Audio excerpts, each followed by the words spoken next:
Ya, bien chiquillos, estoy grabando. Si tienen cualquier duda, me interrumpen nomás, no hay ningún problema. En- para que recuerden dónde íbamos, en la clase anterior habíamos revisado la regulación por estado, habíamos quedado acá, en la regulación básicamente por el potencial de fosforilación, la regulación dada por ATP y ADP, que ustedes ya conocen.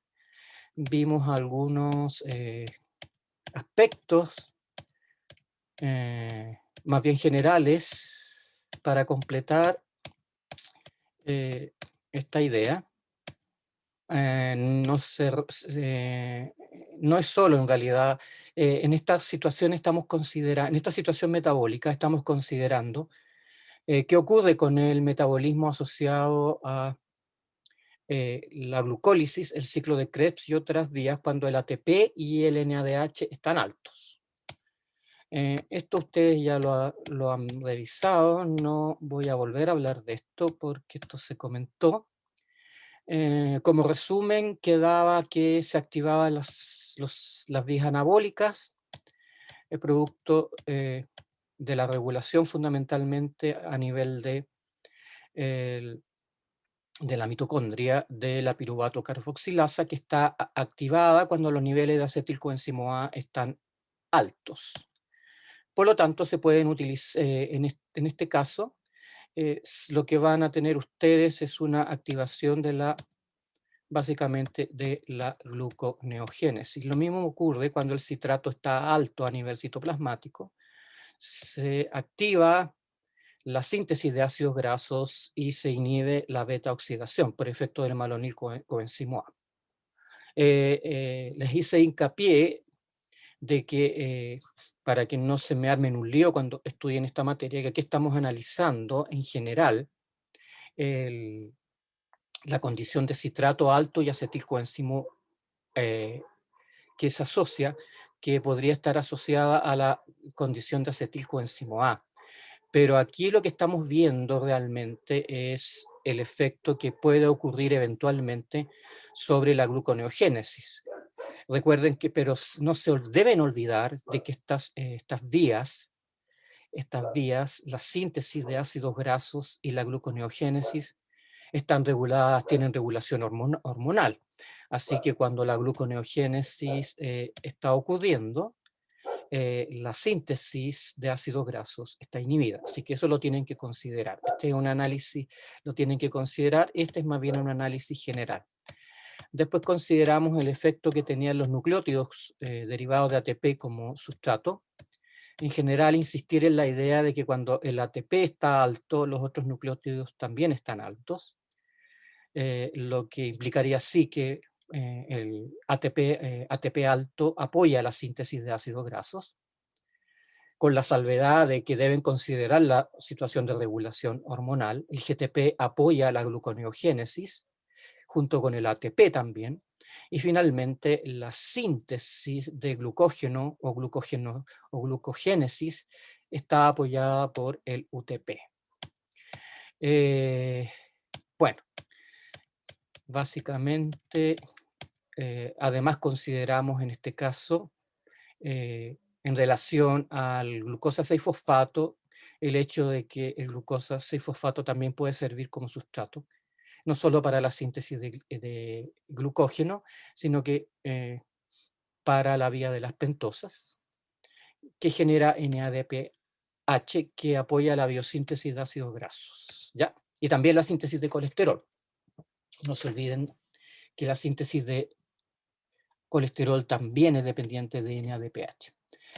Finalmente se indicaba de que en una situación como esta se inhiben las vías catabólicas, por la razón ya dada de que el flujo de electrones mitocondrial está inhibido, se acumulan equivalentes reductores, y en el ciclo de Krebs, eso ustedes ya lo saben, en esta situación se inhiben las enzimas reguladas por ATP y NADH. Deben recordar las enzimas marcapaso, obviamente. Esto se apoya con la idea de que el citrato en el citoplasma, junto con el incremento de ATP, inhibe a la fosfofructoquinasa 1. Eso sí le sirve de señal a, a la glicolisis para disminuirla. Se activan las vías anabólicas, eso ya está un poco discutido en la gluconeogénesis, las características que tiene la gluconeogénesis, la síntesis de ácidos grasos y básicamente esto sería con respecto a la regulación por ATP y NADH alto. Recuerden que las vías metabólicas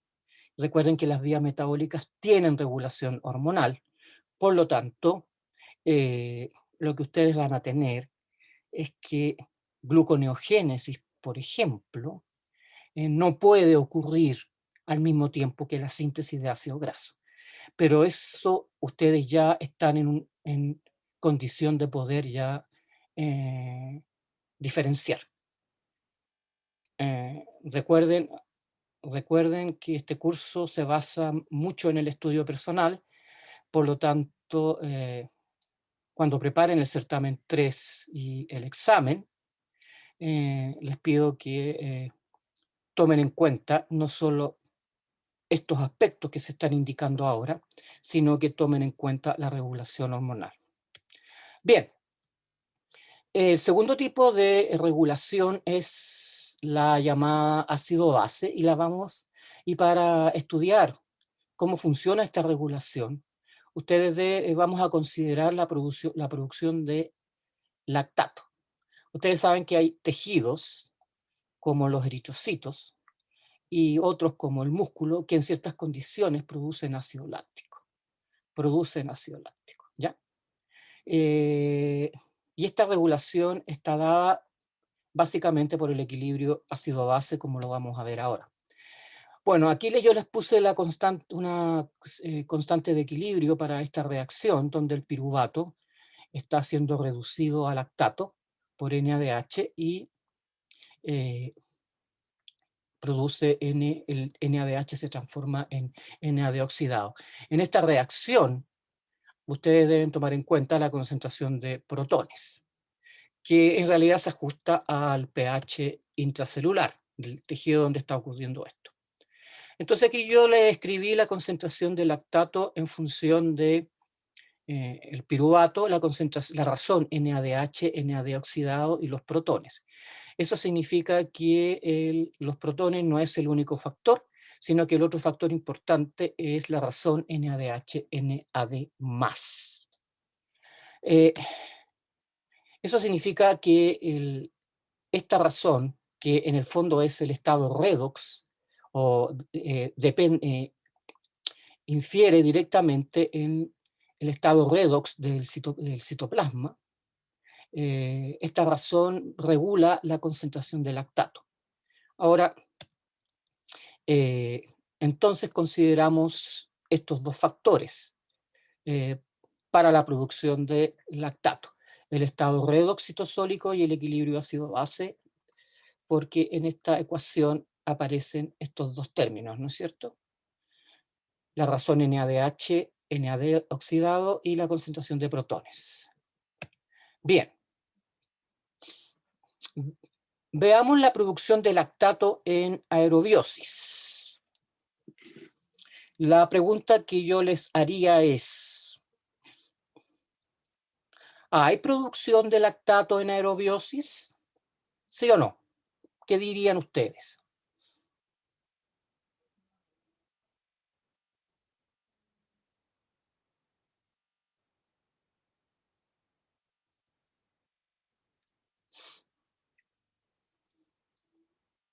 Chiquillos, estamos terminando el curso. ¿Cómo no van a poder contestarme esta pregunta que es simple? No. No, debiera estar inhibida la producción de lactato en aerobiosis, ¿no es cierto? Eso además explicaría por qué en condiciones anaeróbicas la producción de lactato está incrementada, pero está incrementada a nivel de ciertos tejidos. Hablemos de fundamentalmente los eritrocitos que no tienen mitocondria, por lo tanto jamás en un eritrocito ustedes van a encontrar respiración aeróbica a través de mitocondrias. Y por otro lado, hay algunos tejidos como el músculo.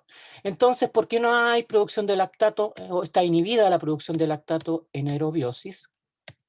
Simplemente porque el piruvato se transforma en acetilcoenzimo A y el acetilcoenzimo A se oxida en el ciclo de Krebs con generación de anhídrido carbónico finalmente y agua, que son los productos que se generan a nivel mitocondrial, ¿no es cierto?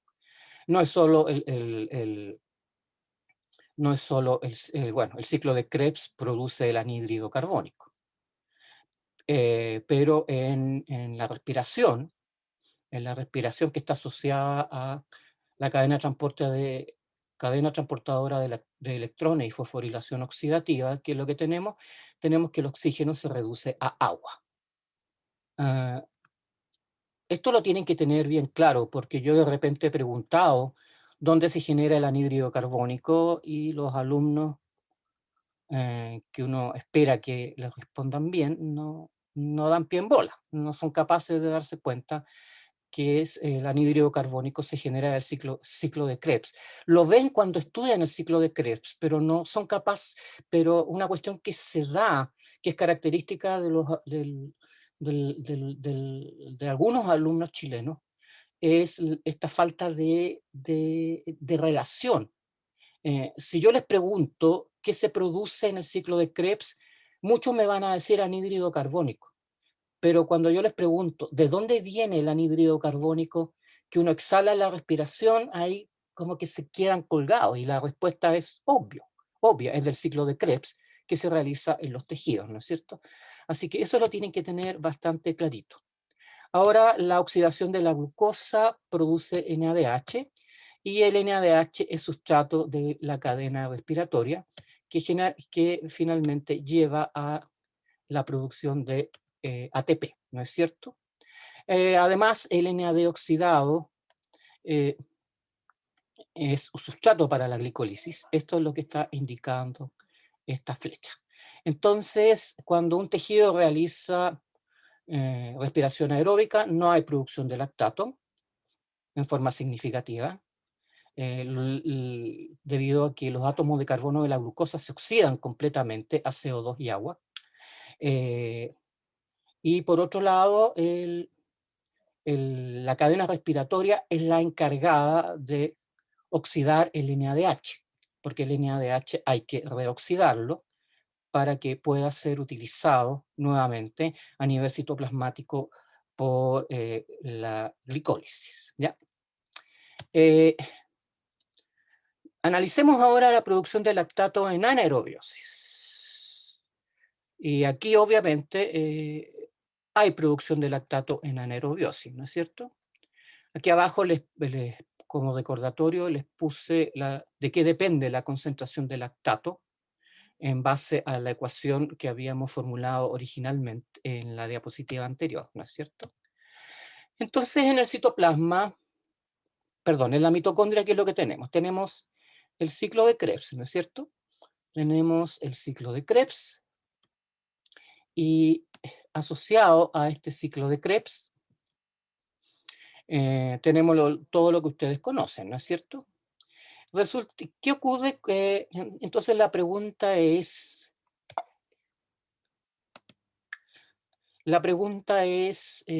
bueno, aquí aparecen los puntos de regulación. Ustedes saben que los niveles de NADH altos inhiben tanto a la piruvato deshidrogenasa como a alguna de las enzimas marcapasos del ciclo de Krebs, ¿no es cierto? Eso significa el menos. Está inhibido aquí la piruvato deshidrogenasa y también está inhibida las enzimas marcapasos del ciclo de Krebs, que ustedes conocen. Además, en una situación como esta, ustedes van a encontrar de que el PF está bajo. El PF está bajo porque la producción mitocondrial de ATP va a estar básicamente inhibida. Bueno, aquí vamos a tratar de explicar qué es lo que está ocurriendo. Entonces, si el piruvato, si tenemos inhibido el ciclo de Krebs, resulta que el piruvato no está siendo oxidado significativamente a nivel del ciclo de Krebs. Pero el piruvato tiene una vía alternativa, que es la producción de ácido láctico. Es la reducción del piruvato a ácido láctico, ¿no es cierto?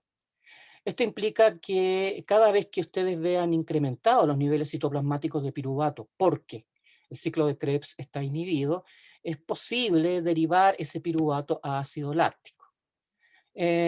Bien, esto además se favorece, se va a estar favorecido porque los niveles celulares de NADH están relativamente altos también, ¿no es cierto? Eh, Les recomiendo que no se aprendan, traten de no aprenderse de memoria esto, traten de entenderlo, porque es más fácil entender que aprenderse de memoria las cosas. Bien, aquí tenemos la glicolisis, ¿no es cierto? Y ustedes saben que además la caída del PF, la caída del PF, lo que hace es favorecer, estimular la fosfofructoquinasa por el efecto alostérico que tienen sobre esta enzima el ATP y el AMP, ¿no es cierto? Fundamentalmente. Ahora, eh, si no entienden por qué el PF está abajo, hay una razón fundamental. Si estamos hablando de, si estamos hablando de anaerobiosis, es porque el tejido está recibiendo bajos niveles de oxígeno. Y si el tejido está recibiendo bajos niveles de oxígeno, lo que va a ocurrir es que la cadena transportadora de electrones va a estar inhibida porque los niveles de ATP están, eh, están perdón, la cadena transportadora de electrones va a estar inhibida porque hay poco oxígeno. Como hay poco oxígeno, la cadena transportadora o el tejido está recibiendo poco oxígeno, eh, al estar inhibida la cadena transportadora de electrones, se acumula el NADH. Y el NADH ejerce todos los efectos que ya revisamos. Entonces aquí, ¿qué es lo que en esta situación, qué es lo que tenemos básicamente? ¿Por qué se produce esta situación? Uno, porque los niveles de ATP están bajos. Y dos, porque los niveles de NADH están altos. ¿Ya? Están altos. Ahora, fíjense que el ácido láctico, cuya estructura química es esta, CH3, COOH, tiene una constante de ionización, o un pK sub A que es bajo, es alrededor de 3,8. Por lo tanto, al pH intracelular, que es 7,4, alrededor de 7,4, la mayor parte del ácido no se encuentra en la forma no ionizada, sino que se encuentra en la forma ionizada. Esto es pura química, ¿no es cierto? Si el pK sub es 3,8, ustedes pueden calcular, en base a la ecuación de Henderson-Hasselbalch, considerando para que nunca se les olvide esa relación, ustedes pueden calcular el porcentaje o la relación de ácido acético no ionizado y acetato ionizado. Perdón, ácido láctico no ionizado y ácido láctico ionizado. Y ustedes se van a dar cuenta que la razón es bastante significativa a favor de la producción de ácido láctico ionizado o de lactato ionizado. En realidad, cuando está ionizado el lactato no hablamos de ácido láctico porque el ácido no existe. Lo que existe es la base conjugada del ácido. Esto para indicarles de que la relación de lactato ácido láctico está muy, muy favorecida hacia la producción de lactato, ¿ya? Bien, además tenemos un factor que es importante y que ustedes deben analizar en esta situación, es básicamente el equilibrio bicarbonato ácido carbónico, o mejor dicho, más bien agua y CO2. ¿Por qué les digo esto? porque a pesar de que en química nosotros les hablábamos de ácido carbónico, en realidad el ácido carbónico como tal, esta especie, el H2CO3, es una especie muy inestable. Por lo tanto, se presume que el ácido carbónico se disocia muy rápidamente en agua y CO2. Esta disociación esta disociación es extraordinariamente rápida, lo que hace que esta reacción prácticamente no dependa de enzimas. Sin embargo, en el organismo tenemos que, a pesar de todo, existe una enzima que controla o que regula este equilibrio y que permite que el CO2 básicamente se transforme en bicarbonato, porque el CO2 producido en la respiración se transforma básicamente en bicarbonato, porque existe esta enzima que fija el CO2 para formar bicarbonato. ¿Alguien se acuerda cómo se llama esta enzima? Biología, si es que la vieron.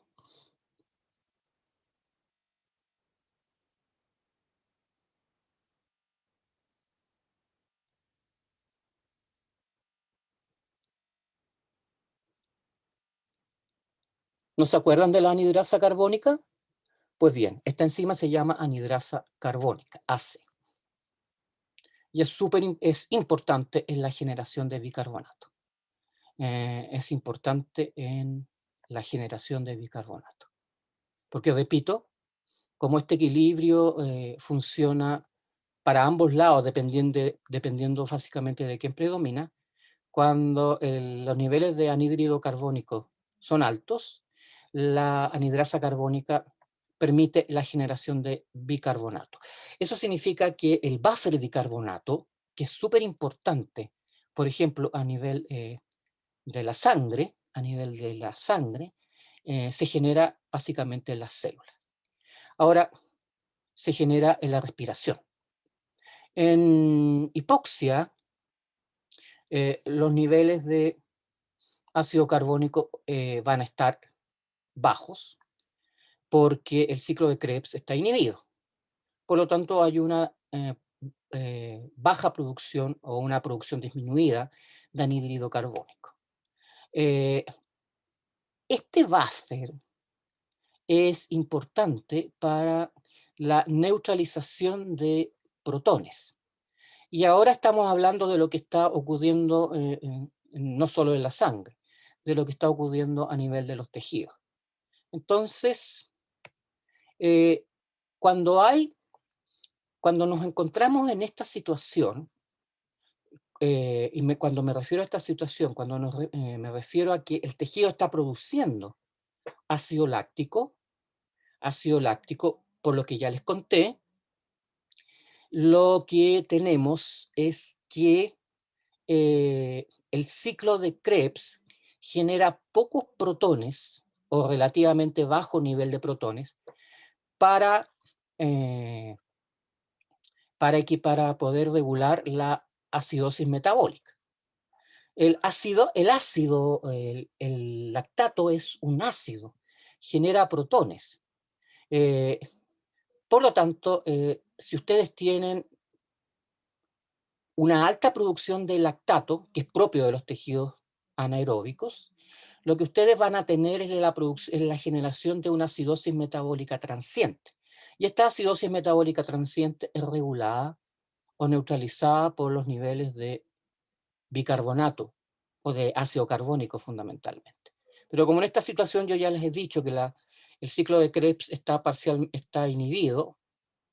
inhibido, eh, eh, y el pH tiende a disminuir debido a que se generan estos protones, se va a producir una situación de acidosis metabólica transiente. Eso lo podemos ver, sale más fácil entenderlo cuando uno lo explica de esta manera. Ahora, además la actividad de la fosfofructoquinasa es regulada por el pH. Recuerden que los protones actúan como efectores alostéricos de esta enzima. Eh, Esto hace que, y aquí se muestra la actividad de la fosfofructoquinasa a distintos pH. Fíjense que a medida que el pH disminuye, la actividad de la enzima de la fosfofructoquinasa también disminuye. Esto produce o tiende a producir el incremento de protones. Obviamente, fíjense que a pH 6,7 la enzima está bastante inhibida. Claro que ese no, ya no es un pH fisiológico. Si ustedes llegan a pH 6,7, yo creo que van a estar muertos antes de que les puedan tomar el valor de pH que tiene su sangre. Por lo tanto, fíjense, todo el rango de disminución entre el 7,3, que es fisiológico, hasta el 6,7. Toda esta disminución de la actividad de la enzima se produce a esta concentración de fructosa 6-fosfato, que es la que consideramos fisiológica. Entonces, para que no se enrede, lo único que estamos viendo aquí es la inhibición de la actividad de la enzima por el efecto de la acidosis metabólica transiente. Entonces,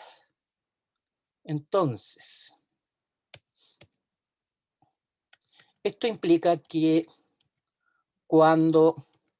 y esto para indicar qué cosa, que cuando la acidosis metabólica pasa ciertos valores, la fosfofructoquinasa se inhibe. Eso es lo que estoy tratando de explicar.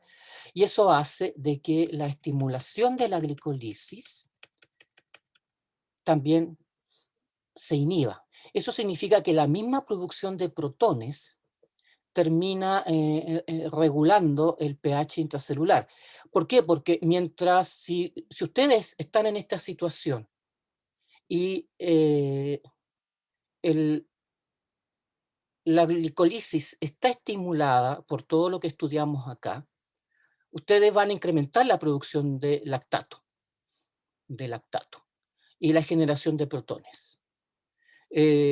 Por lo tanto, se produce esta acidosis metabólica transiente, que si supera ciertos valores, puede que ya no sea transiente, porque si esto sigue funcionando de esta manera en un tejido anaeróbico, ustedes van a terminar bajando mucho el pH. Entonces, el hecho de que la fosfofructoquinasa pueda ser regulada por protones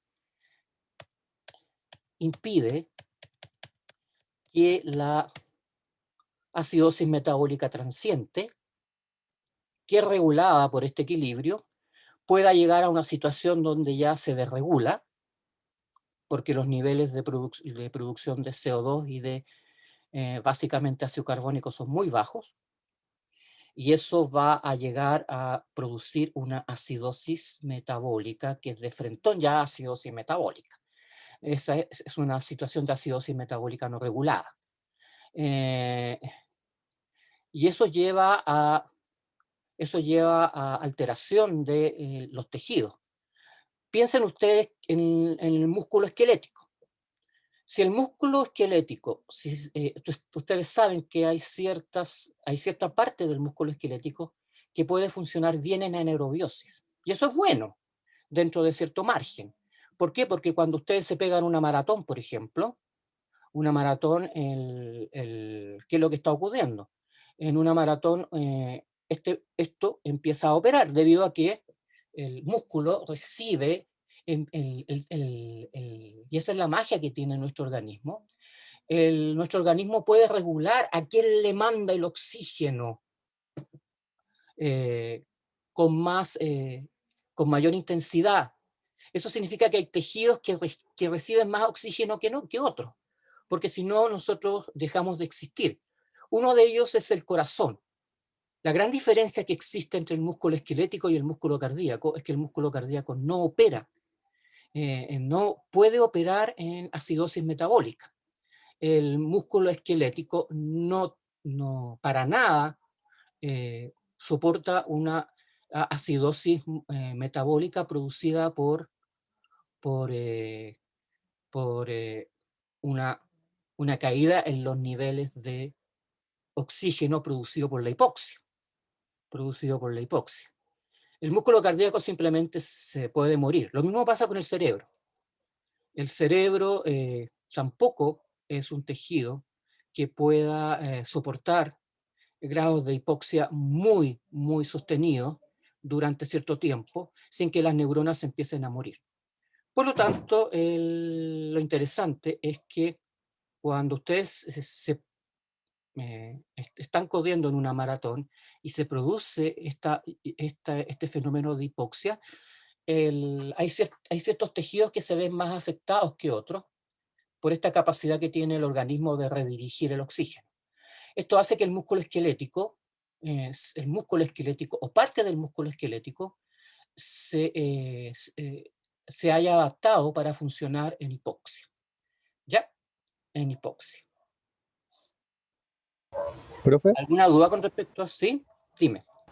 cuando comentamos en una parte del curso respecto a la acidosis metabólica, pero mediada por cuerpos cetónicos, bueno, era otro contexto al que estamos viendo ahora, pero ahí no hay una regulación tan como buena como esta, porque aquí, claro, po, la Ese, regulación se da como el freno, el paso del disminuir la glucólisis, se produce menos lactato, se disminuye ese es el problema de los la... cuerpos cetónicos.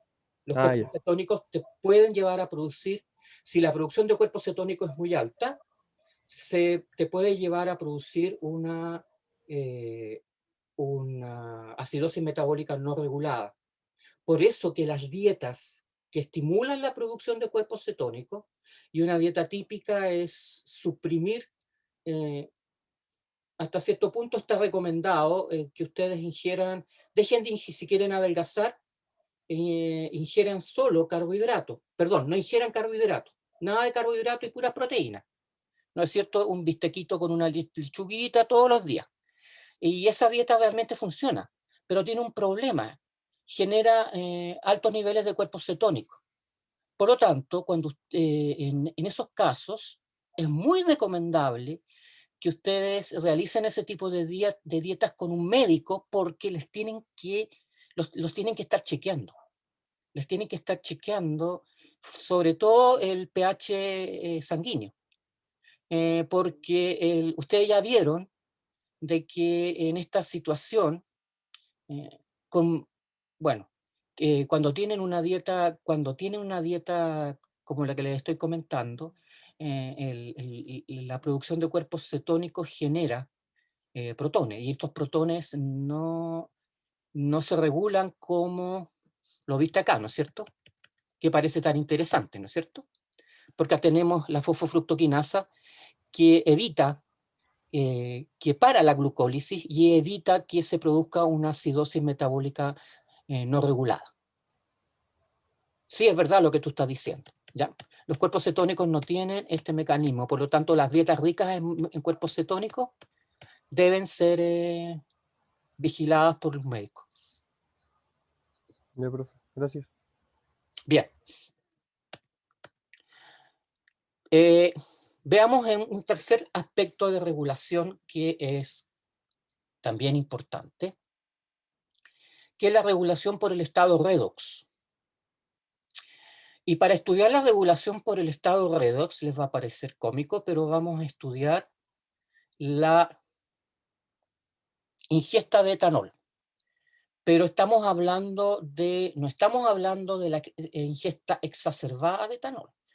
Lo que les voy a presentar aquí es lo que ocurre cuando ustedes ingieren etanol, eh, por ejemplo, porque van a una fiesta y, no sé, pues se toman una botella de pisco, o, que son cosas que de repente pasan.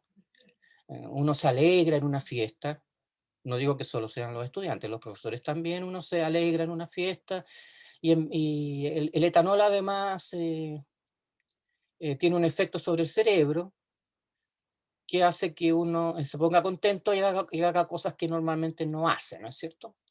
Eh, bien, entonces este ejemplo que yo les voy a mostrar es bastante interesante. Fíjense que nosotros tenemos dos enzimas que pueden oxidar el etanol, que son, bueno, ya voy a hablarles de las enzimas, pero la oxidación del etanol es predominantemente hepática.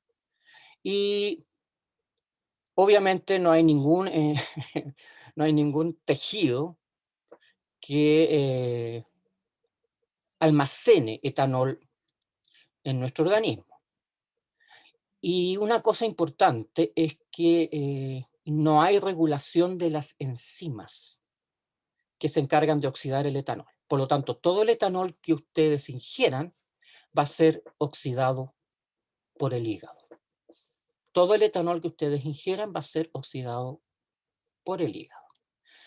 Repito, no estamos hablando de la persona que ingiere etanol de forma periódica, o sea, al individuo que tiene ya la patología relacionada con la ingesta de etanol. Eh, Otra cosa interesante es que el etanol tiene un alto valor energético, 7 kilocalorías por gramo. ¿Qué significa esto? Significa que uno podría vivir de la ingesta de etanol si es que no fuera por el daño que produce el etanol a nivel del hígado, fundamentalmente. ¿Ya? Ya les voy a explicar por qué. Entonces, clásicamente cuando hablamos de oxidación hepática del etanol, ocurre a dos niveles. Primero que nada tenemos que los hepatocitos poseen la alcohol deshidrogenasa o etanol deshidrogenasa, también llamada, que es citoplasmática. Y en este caso, la etanol deshidrogenasa, que es una enzima dependiente de NAD, oxidado NADH, lo oxida a acetaldehído. Entre otras cosas, les voy a decir que el que produce la resaca y el dolor de cabeza es el acetaldehído, porque es tóxico para el cerebro. No vamos a analizar la toxicidad del acetaldehído como tal, pero es tóxico. Y hay gente que es más sensible dependiendo de la actividad de la siguiente enzima que vamos a ver. Pero la oxidación no para acá. En la mitocondria está la aldehído deshidrogenasa que toma el etanal o acetaldehído y lo oxida de manera dependiente de NAD a ácido acético. Fíjense que en este proceso se produce NADH y como no hay regulación de la actividad de ninguna de estas dos enzimas, mientras más alcohol tomen, más NADH van a producir y más acetaldehído y ácido acético van a producir. Si ustedes tienen una buena actividad de la aldehído deshidrogenasa, el acetaldehído va a ser rápidamente oxidado a etanal, perdón, ácido acético, que no es tóxico. Claro, puede generar acidosis metabólica, pero no es tan tóxico para el cerebro como el acetaldehído. Ahora, lo entretenido de esto es que esta enzima también oxida el metanal, que es CH3OH, también oxida el metanal, el alcohol de madera, el pájaro verde, como le llaman por ahí. Este metanol, oxida el metanol, si dije metanal, lo siento, oxida el metanol a metanal, y el metanal es mucho, mucho, mucho más tóxico que el acetaldehído. El metanal es tan tóxico y actúa a nivel del cerebro que los puede dejar ciegos. Así que nunca jamás ingieran alcohol destilado de madera. Lo que pasa es que a veces antes se daba mucho más que ahora, porque ahora hay mucho más control. Antes vendían etanol mezclado con metanol, porque de la destilación del etanol algo de metanol se genera. Pero bueno, esa es otra historia. Entonces, si cuando una persona se envenena por ingesta de metanol, les dan etanol en la posta en altas concentraciones porque ambos actúan sobre esta enzima, de manera tal de que tienen el metanol el etanol tiene un efecto competitivo sobre el metanol y lo desplaza. Por lo tanto, se inhibe la producción de metanal, que es el tóxico. Bueno, curioso, pero eso ocurre. Como les digo ahora, hay poca gente que se envenene por ingesta de metanol. ¿Sí, dime? Es que estaba buscando lo que dijo del pájaro verde y el metanol dice que se da sobre todo en el ambiente carcelario y que además es ilegal, creo, hoy en Chile. No, sí es ilegal. Les iba a decir eso, pero resulta que antes las camas eran de madera en las prisiones. Y adivinen lo que usaban para producir alcohol. Porque igual los presos querían tomar alcohol. Y como no distinguen entre el metanol y el etanol, el, destilaban la madera y obtenían metanal. Y bueno, iban a dar a la posta luego. Pero bueno, así es la vida. Ya, entonces ¿Profe? volvamos a esto. ¿Profe? Dime. Hacía una consulta media freak. ¿De qué depende cuando, por ejemplo, el dolor de cabeza por el whisky no se produce al otro día, pero por el pisco sí? ¿No es a nivel de acá? ¿De que se produzca más acetaldehído como era lo que dolía la Yo creo cabeza? que esos son los aditivos. Yo creo que hay ciertos aditivos que están en un alcohol. Estoy especulando, ¿ah? Porque Sí, esa es sí. una súper buena pregunta. Yo creo que los aditivos que tienen algunos tipos de destilado de etanol favorecen la acción o desfavorecen la acción de la segunda enzima, la aldehído deshidrogenasa. Porque si tú, hay gente que no jamás sufre de resaca alcohólica, ¿no es cierto? Claro. Y es porque tienen esta enzima muy activada. Es suerte, te tocó la suerte. Yo creo que Ah, ya. sí, yo creo que son los aditivos que Claro, creo contienen. que tiene que ver con eso de del grado de destilación que tiene un trago con el otro, y ahí puede ser como por los aditivos que Probablemente usted mismo al mencionó. estar el etanol más puro, eh, el acetaldehído generado se oxida mejor. Eso, ya. Tiene que ver Buena, con eso, profe. probablemente, sí. Gracias. Ya, ¿Profe? dime. Una consulta, la patología de cirrosis hepática tiene que ver con el nivel de esta enzima en el tejido. No, no estamos analizando la patología de cirrosis hepática alcohólica. Eh, Tiene que ver con el hecho de la inflamación. Lo que pasa es que la ingesta aguda de etanol produce efectos secundarios sobre el hígado. Eh, el etanol actúa como solvente orgánico y empieza a destruir los hepatocitos. Ah, Y, ya. y además, esto llega a la producción o sea, se altera el funcionamiento de las vías metabólicas y el hígado empieza a producir triacilglicéridos y estos triacilglicéridos no se exportan a la suficiente velocidad a los tejidos extrahepáticos y eso puede llegar a producir hígado graso. Puede llegar a producir hígado graso. No se da siempre, porque hay gente que toma alcohol como malo de la cabeza y nunca desarrollan nunca desarrollan cirrosis alcohólica. Ah, ya, Nunca, gracias, profe. Que pensaba que tenía que ver con algo como la manera en que estas enzimas actúan en el hígado. Lo que pasa es que hay otra enzima que aquí no está mostrada, que está en el sistema microsomal mitocondrial de los hepatocitos. El sistema microsomal también es capaz de oxidar etanol. Y el sistema microsomal, a diferencia de este, es inducible. Por lo tanto, los individuos que ingieren alcohol periódicamente tienen inducida el sistema microsomal de oxidación de etanol. Pero bueno, esa es otra historia. Analicemos este proceso. se genera NADH y bueno, como esta enzima es citoplasmática, el NADH no puede atravesar la membrana interna de la mitocondria, pero a través de la lanzadera, de las lanzaderas que ustedes ya conocen, sí podemos introducir estas moléculas de NADH.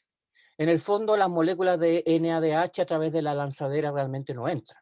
Lo que entra es el malato, y es el malato el que lleva básicamente, el que actúa como sustrato de la malato deshidrogenasa para regenerar el NADH a nivel de la matriz mitocondrial.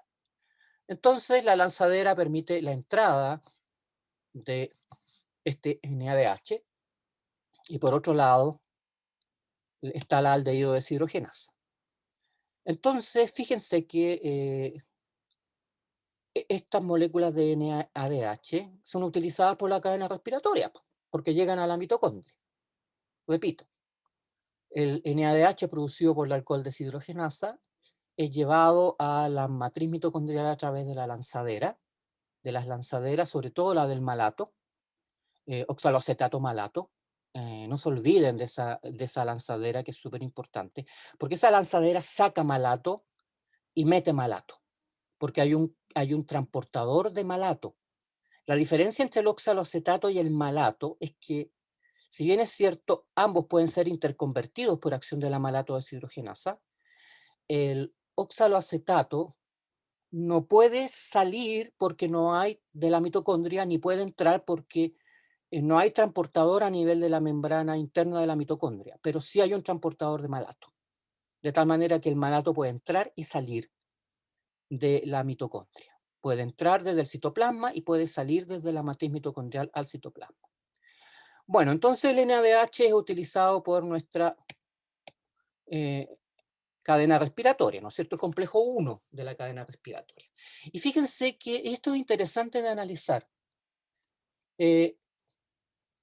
Fíjense que la velocidad de oxidación del etanol a nivel hepático, si uno toma en cuenta las reacciones, es de alrededor de 3,5 micromoles por gramo de hígado por minuto. Esa es la velocidad de oxidación fundamentalmente derivada del alcohol deshidrogenasa.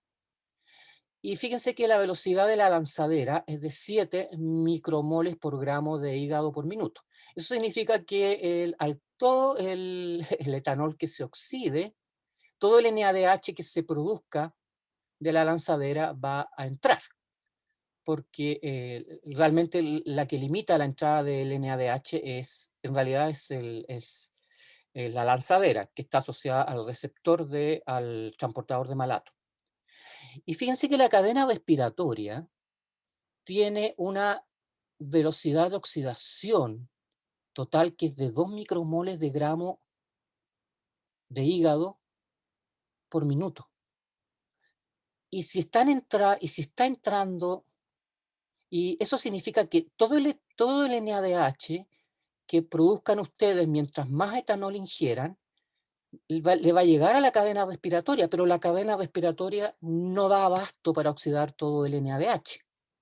No da abasto para reoxidar, o reducir, mejor dicho, reoxidar el NADH a NAD+, ¿no es cierto? Eso implica que la ingesta aguda de etanol, y así se llama, ingesta aguda de etanol, en una fiesta, produce un incremento en la relación NADH reducido, NAD oxidado. Y esto produce cambios a nivel del metabolismo hepático, que son interesantes de mirar. Fíjense que como está incrementada esta relación, y esta relación en realidad sube bastante, por lo que les explicaba acá, en el sentido de que la cadena respiratoria no tiene capacidad para poder oxidar todo el NADH que le está llegando. Eso significa que empieza a sobrar NADH a nivel de la matriz mitocondrial. Ese NADH termina en el citoplasma por la acción de la misma lanzadera, y lo que tenemos entonces es un incremento de la concentración de NADH por sobre el NAD oxidado. Lo interesante de esto es que Esto afecta a la gluconeogénesis. ¿Por qué? Porque si ustedes miran los equilibrios que llevan a la producción de glucosa, y son fundamentalmente estos tres, son todos dependientes de deshidrogenasas que funcionan con NADH, ¿no es cierto? O con NAD oxidado, dependiendo de lo que ustedes están mirando. Resulta que si los niveles de NADH son altos, el equilibrio está desplazado hacia la producción de lactato, en el caso de la primera reacción. En el caso de la oxidación del oxaloacetato, el equilibrio está desplazado hacia la producción de malato. Y en el caso de la glicerol trifosfato deshidrogenasa, que regula la relación de hidroxicetona fosfato glicerol trifosfato, también el equilibrio está desplazado hacia la formación de glicerol trifosfato. ¿Qué significa esto, chiquillos? Que nos estamos, desde un punto de vista de los equilibrios, del equilibrio químico, alejando de la gluconeogénesis. Porque para ir a la gluconeogénesis se exige que en realidad la producción de piruvato esté incrementada con respecto a la de lactato, que la producción de oxaloacetato sea mayor que la de malato, y que la producción de hidroxicetona fosfato sea mayor que la de glicerol trifosfato, indicativo de que estamos funcionando hacia la síntesis de glucosa, o sea, estamos funcionando en la gluconeogénesis. Nosotros necesitamos que estas reacciones funcionen de manera neta de izquierda, que sería, perdón, de derecha a izquierda y no de izquierda a derecha. Y en este caso, las reacciones están funcionando de izquierda a derecha. Por lo tanto, el hígado, por esta razón, no produce glucosa por gluconeogénesis. Esta gluconeogénesis inhibida es lo que se llama, es lo que recibe el nombre de hipoglicemia alcohólica. O sea, los individuos que ingieren altos valores de etanol, además de tener lo que ya habíamos visto, tienen la gluconeogénesis disminuida. Tan disminuida que no generan glucosa. Por eso siempre se recomienda llevar algún dulcecito o algo para la fiesta, para una fiesta, ¿ya?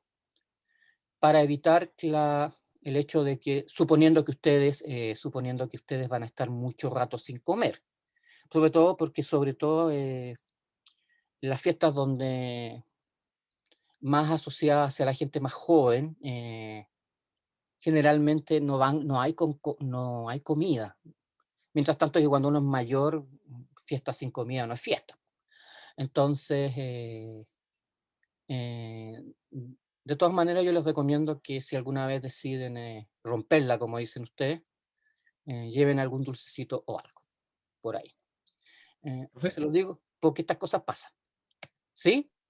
¿Y esto es lo que se conoce como el bajón que le dicen? El bajón, sí. Sí. Y hay algunos que se desmayan. Bueno, pero eso es otra cosa. Sí, eso es un doble efecto, porque el alcohol también tiene efectos sobre las neuronas, ¿no es cierto? Induce, bueno, no el alcohol tanto, sino que el acetaldehído tiene efectos sobre las neuronas. Bien, entonces, ¿qué consecuencias tenemos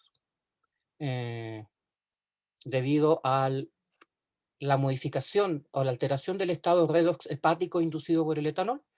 Tenemos una reducción de precursores gluconeogénicos, lo que lleva a la inhibición de la gluconeogénesis e hipoglicemia alcohólica. Pero además se produce hiperlacticidemia y acidosis metabólica, obviamente. ¿Por qué? Porque, chiquillos, ustedes empiezan a producir más ácido láctico. Y el ácido acético también es un ácido. Por lo tanto, se puede producir acidosis láctica, no regulada. Otro factor que altera el metabolismo. Y esto se ve agravado porque en esta situación donde hay tanto NADH a nivel de la matriz mitocondrial, la inhibición del ciclo de Krebs puede llegar a un 75%, lo que hace que se produzca una disminución muy significativa en la producción de anhídrido carbónico y bicarbonato, porque el ciclo de Krebs está inhibido. Y ustedes ya saben que para regular el pH es necesario la producción de CO2. ¿Por qué? Porque el equilibrio CO2 más agua produce bicarbonato y protones. Por lo tanto, ustedes, el mecanismo de control del pH o de producción de protones que finalmente regula el pH, sobre todo a nivel sanguíneo, no está funcionando de manera óptima. Ya lo vimos anteriormente, ¿no es cierto? Entonces se les puede producir una acidosis no metabólica no compensada. Bueno, yo creo que eso, los efectos totales son los que explican de repente que uno... Bueno, yo no tengo tolerancia, voy a ser bien franco. Si yo tomo más alcohol que lo que mi hígado tolera, yo lo devuelvo. Va a ser extremadamente gráfico. Hace ya muchos años que no hago esas tonteras. Pero bueno, cuando uno es más joven las hace. Pero uno de repente, siempre me acuerdo de ver en las fiestas, uno veía por ahí a unos amigos durmiendo en los sillones y otros que estaban tirados en el suelo, sobre todo en los baños de las casas donde eran las fiestas. Bueno, todo esto pasa asociado a la ingesta aguda del etanol. Además, bueno, como se puede producir una inhibición de la beta-oxidación de ácidos grasos. Esto es curioso, pero ocurre. ¿Por qué? Porque en la beta-oxidación, ¿qué se genera? NADH, ¿no es cierto? Y como hay mucho,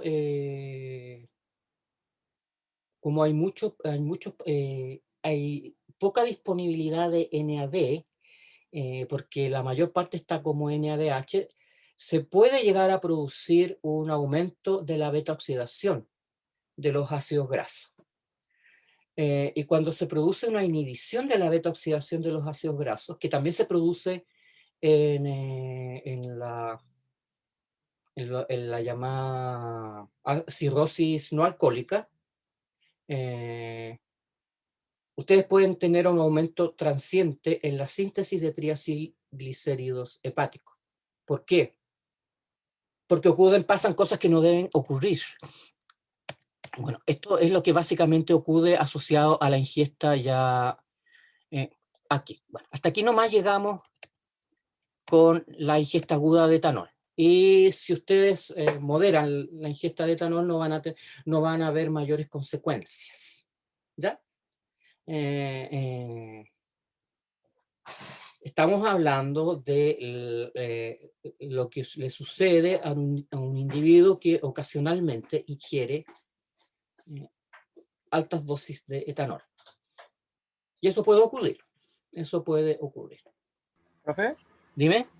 Por inhibición de beta-oxidación, es por esa razón que se dice que el alcohol como que hace que los individuos tiendan a engordar, o no tiene nada que ver. Veamos esto y después discutimos lo que tú me estás diciendo. Ya, ¿qué pasa cuando ustedes cuando ya la ingesta no es una ingesta aguda, sino que se transforma en una ingesta permanente de alcohol? Y esto pasa en individuos que tienen la enfermedad del alcoholismo, ¿no es cierto? Individuos que tienen la enfermedad del alcoholismo manifiestan normalmente una inhibición de la beta-oxidación de ácidos grasos, del orden del 90% a nivel hepático. Entonces, ¿qué pasa con los triacilglicéridos? Porque ustedes ya se deben haber dado cuenta que la ingesta de alcohol produce hipoglicemia, ¿no es cierto? Y si se produce hipoglicemia, la lipólisis se debiera activar. La lipólisis se debiera activar por efectos de las catecolaminas. Entonces, se produce un aumento sostenido de la... no es solo que los triacilglicéridos no se oxiden, sino que el hígado de estos individuos empiezan a sintetizar triacilglicéridos con mayor tasa que lo que normalmente ocurre. Ustedes saben que los ácidos grasos, ustedes saben normalmente qué es lo que estudiamos nosotros en las clases de metabolismo. Estudiamos que los ácidos grasos que vienen unidos a alúmina son oxidados por la mitocondria, ¿ya? Y eso lleva a la oxidación de los ácidos grasos y no hay síntesis de triacilglicéridos hepáticos en esta situación, ¿no es cierto? Eso fue lo que nosotros estudiamos. Pues bien, como se produce la inhibición de la beta-oxidación, los ácidos grasos que llegan al hígado no son beta-oxidados, pero el hígado tiene la maquinaria para tomar esos ácidos grasos y transformarlos en triacilglicéridos. Porque ustedes saben que el hígado, y eso lo estudiamos, es capaz de sintetizar en una condición donde predomina la insulina, triacilglicéridos, o sea, los ácidos grasos se convierten en triacilglicéridos. Y esos son transportados por los VLDL a los tejidos extrahepáticos. Ustedes ya conocen esa historia. Pues bien, en esta situación, que es una situación desregulada, los individuos estos empiezan a sintetizar triacilglicéridos hepáticos de los ácidos grasos que llegan del tejido adiposo, y con el tiempo se produce el hígado graso. ¿Por qué? Porque como está muy aumentada la síntesis de triacilglicéridos hepáticos en estas personas, lo que ocurre es que el mecanismo de transporte a través de VLDL se satura, no da abasto para sacar los triacilglicéridos del tejido adiposo. Y los triacilglicéridos se empiezan a acumular en el hígado. Y esto genera esteatosis hepática, que es consecuencia directa de la ingesta permanente de etanol en individuos alcohólicos. La acumulación de triacilglicéridos lleva a la formación de verdaderos cuerpos de inclusión, donde están estos triacilglicéridos, y eso produce inflamación a nivel hepático. Se activan vías que no vamos a analizar, se activan vías de producción de radicales libres y todo eso, y el hígado llega a esta situación. Fíjense donde se acumulan los triacilglicéridos. Hay un punto donde el hígado sano se transforma en hígado enfermo, y cuando el hígado sano se transforma en hígado enfermo ya no hay un punto de no retorno. El individuo puede llegar a perder su hígado, lo que implicaría en algunas situaciones un trasplante hepático. Si no se van a morir. Se van a morir. Una situación parecida se produce también, pero por otras causas, en los individuos obesos. Los individuos obesos tienden a producir esteatosis no alcohólica, pero a la larga las consecuencias en el hígado son las mismas. Ya. Ojo, insisto en esto. Esto se da en los individuos que tienen la enfermedad del alcoholismo. Lo otro, esto se da en la ingesta aguda de etanol. Pero la ingesta aguda de etanol no significa que ustedes sean alcohólicos. Significa que en alguna ocasión que ustedes y nosotros seamos alcohólicos. Lo único que implica es que en algunas situaciones vamos a ingerir más alcohol que las demás. En un buen asado, por ejemplo. En un buen asado también esto se da. Y como el asado es carne y uno come más carne que alimentos ricos en almidón, se favorece, de todas maneras se puede inducir hipoglicemia alcohólica. ¿Ya? ¿Les quedó claro la diferencia entre esto y esto? Sí. Ya. Profe, Dime. ¿puedo hacer una preguntita que Me perdí un poquito en la parte donde se inhibe la beta-oxidación. Ahí no caché muy bien por qué. Porque te se falta inhibe. NAD. Para realizar la beta-oxidación necesitas NAD oxidado. Pero todo está como NADH, o la mayor parte está como NADH. Entonces no tienes sustrato para realizar la beta-oxidación. Recuerda que la beta-oxidación requiere 2 etapas de oxidación.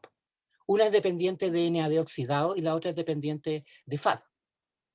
Esa es la razón por la cual se inhibe la ingesta ya permanente de alcohol te inhibe la beta-oxidación. ¿Me entiendes? Lo mismo que pasa, lo que puede pasar a nivel del ciclo de Krebs. Cuando tienes mucho NADH, en parte el ciclo se inhibe por la acción inhibitoria de las enzimas marcapasos y el efecto que tiene el NADH sobre las enzimas marcapasos. Pero el ciclo también se inhibe porque le falta sustrato. Recuerda que las deshidrogenasas necesitan NAD oxidado. Ah, ya, ya caché. ¿Me Gracias. entendiste? Sí, quedó claro. Bien. Bien.